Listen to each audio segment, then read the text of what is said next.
Thomas de Mathéis, producteur d'Un si grand soleil chez France Télévisions Studio, fait le bilan de l'année écoulée, perturbée par la crise sanitaire.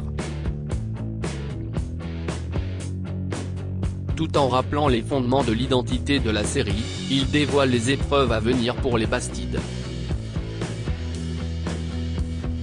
Quel bilan tirez-vous de cette année 2020 marquée par la crise sanitaire, et qui a durement impacté les tournages? Comment y avez-vous fait face en tant que producteur d'Un si grand soleil? Thomas de Mathéis, producteur, j'ai essayé d'y faire face avec le plus de sérénité possible, en admettant assez vite que nous n'avions pas de prise sur les choses. En tant que producteur, ce n'est jamais bien agréable, car notre travail s'y est d'essayer d'organiser les choses. On a eu la chance de pouvoir reprendre avec un protocole sanitaire strict, contraignant pour tout le monde mais qui nous permet de continuer. S'y est une nouvelle inconnue qui s'ajoute, et notre travail en tant que producteur s'y est gérer les inconnues à mesure qu'elles se présentent.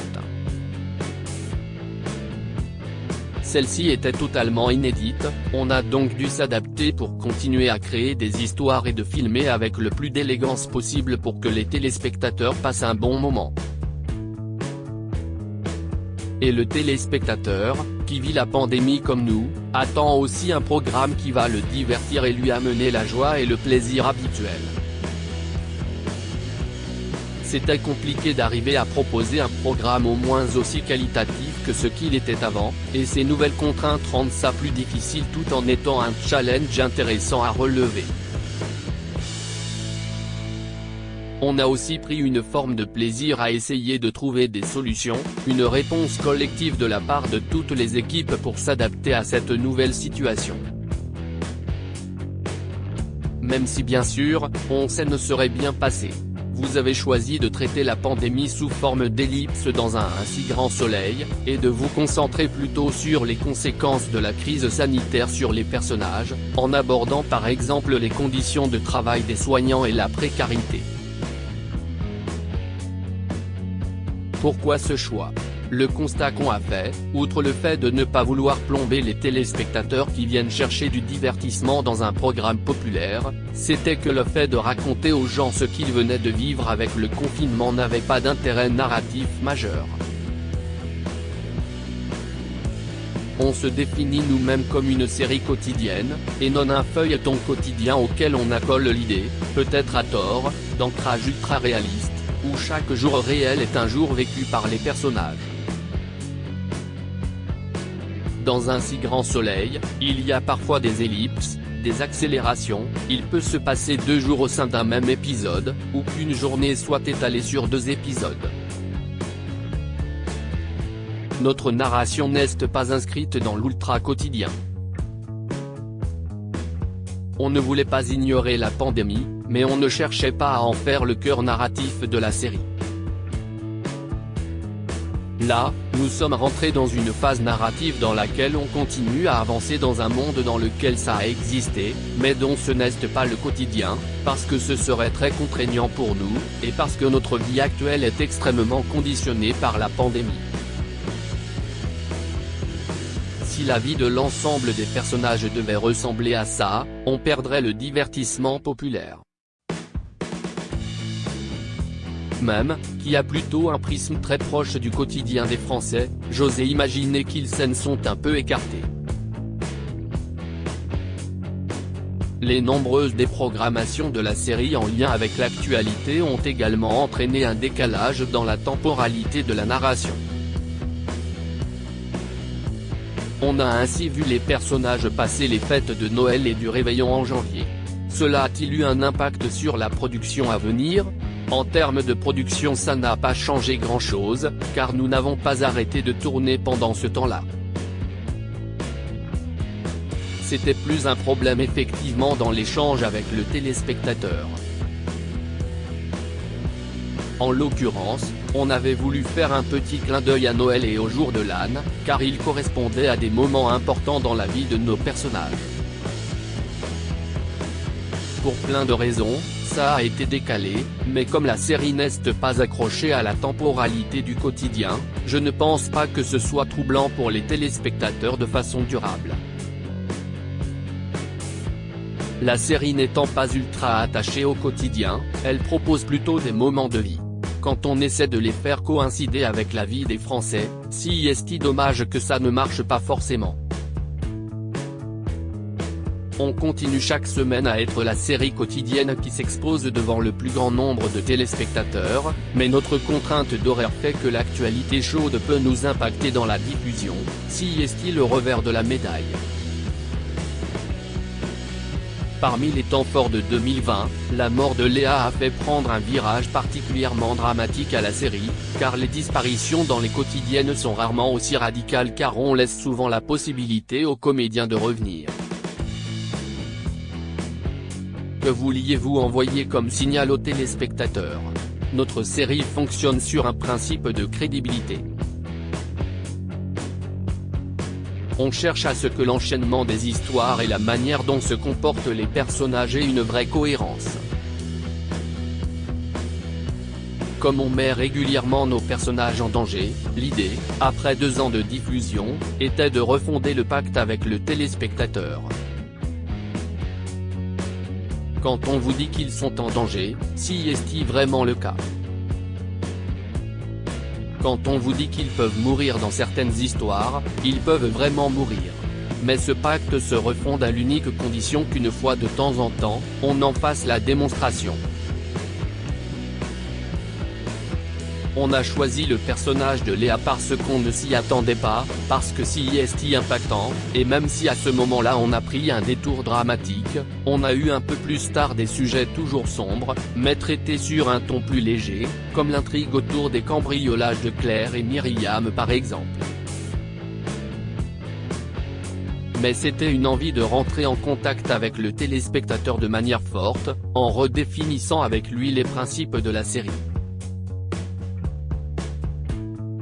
Récemment, Olivier Zlusinger, directeur de collection de la série, note de la rédaction, évoquait une future intrigue étonnante qu'il souhaitait mettre en place dans un si grand soleil. Peut-on s'attendre à une nouvelle disparition brutale ou un événement marquant du même ressort? Ce n'est pas forcément l'idée, car il y a peu de morts au final dans notre série. Les séries quotidiennes utilisent parfois les cadavres comme un élément récurrent de rebondissement, on essaie de ne pas trop aller dans cette direction-là. Même si nos personnages vivent des histoires extraordinaires, il n'y a pas des meurtres tous les jours. Et puis, comme vous avez pu le voir par exemple autour du personnage de Julien, pour la première fois un de nos personnages a tué quelqu'un. Il arrive que les flics tirent sur des gens, mais si est souvent dans le cadre de leur travail. Mais un individu lambda qui se retrouve confronté à une mort qu'il a provoquée, ça n'était jamais arrivé. Et comme vous avez pu le voir, Julien ne s'en remet pas, et ça va durer encore pendant un moment. On voulait travailler là-dessus, sur le fait qu'on ne tue pas des gens comme ça. Ce n'est pas une critique de ce qui peut être fait ailleurs, mais là l'idée avec Julien Bastide, c'était de faire toucher du doigt cette situation qui est très lourde de conséquences. On voit que la suite de la vie de Julien se complique beaucoup, car ce qu'il porte en lui est difficile, et il a du mal à vivre avec. Par exemple, l'histoire l'accident de voiture provoqué par Enrique ayant entraîné une mort accidentelle et a fini par revenir plusieurs mois après.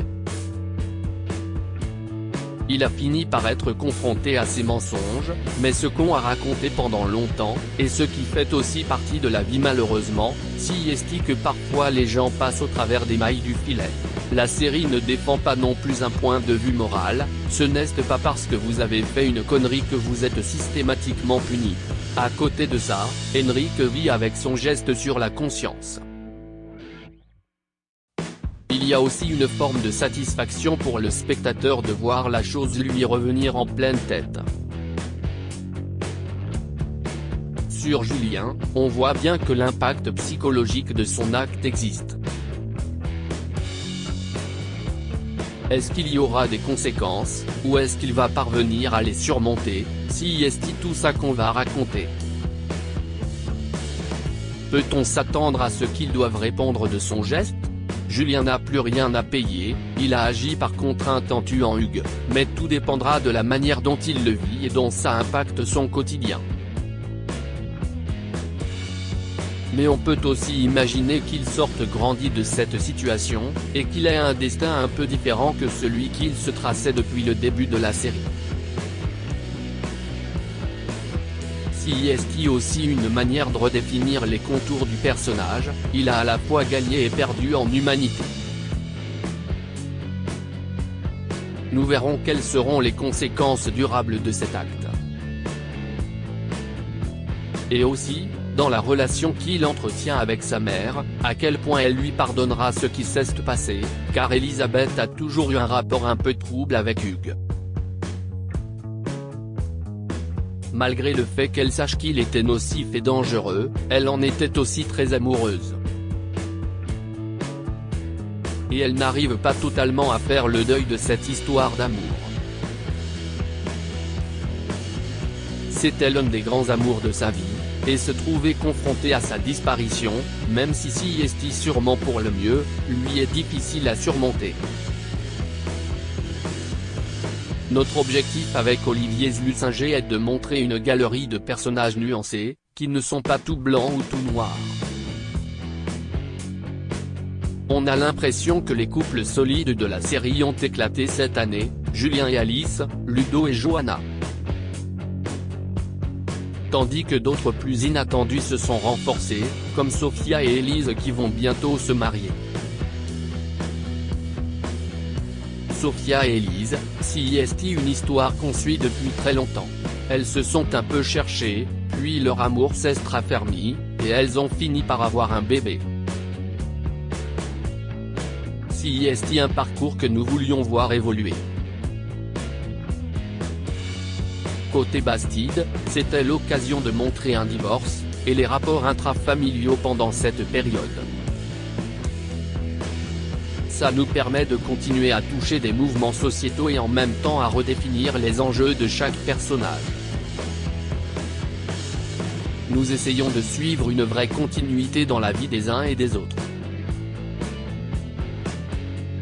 De la même manière, on a vu le couple formé par Florent et Claire vaciller. Ça nous a permis de montrer que parfois les relations de couple, bien que très entamées, peuvent survivre à des bouleversements, et parfois le déséquilibre est tel qu'il amène à une rupture. Nous voulions que chaque spectateur puisse trouver un écho à une histoire personnelle. Envisagez-vous de produire un prime événementiel cette année, à l'instar de ce que font régulièrement Plus belle la vie et Demain nous appartient? Ça fait partie des choses dont on discute, mais l'année de production n'a pas été reposante. L'objectif a été plutôt d'être en mesure de maintenir durablement le programme avec des audiences satisfaisantes, et de s'assurer de notre capacité à continuer de le fabriquer.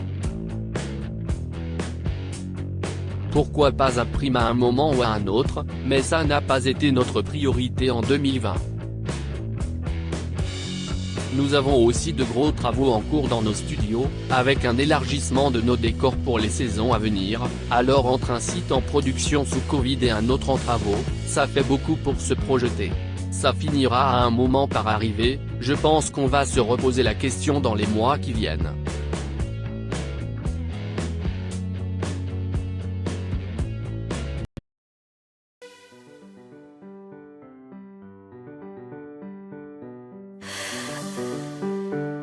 나